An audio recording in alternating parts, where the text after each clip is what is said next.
কখনো কোনোদিন কারো পারমিশন ছাড়া মোবাইলের গ্যালারি চেক করবেন না। কখনো কারো পারমিশন ছাড়া তার ফেসবুকের মেসেঞ্জারে কে কার সাথে চ্যাটিং করেছে এটা করা যাবে না। কখনো কারো পারমিশন ছাড়া তার মেইলের ইনবক্স খুলে দেখা যাবে না। কখনো কারো পারমিশন ছাড়া কারো ব্যক্তিগত চিঠি পড়া যাবে না। দিস ইজ ইসলাম, এটাই ইসলাম। আমরা ইসলামকে শুধু নামাজ আর রোজা আর জিকির আর এই দাড়ির মধ্যে সীমাবদ্ধ করেছি। প্রত্যেকের একটা প্রাইভেসি আছে না নাই?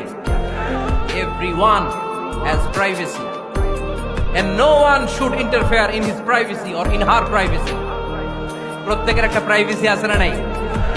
মানুষ ছোট হলেও তার একটা সম্মান আছে না নাই? এজন্য ছোট্ট বাচ্চাদেরকে কখনো প্যান্ট খুলতে বলবেন না। অনেকে বলে আরে ছোট মানুষ খোল খোল, আরে তুই খোল, এই খোল খোল খোল তো, আছে না নাই? ওরও প্রেস্টিজ আছে।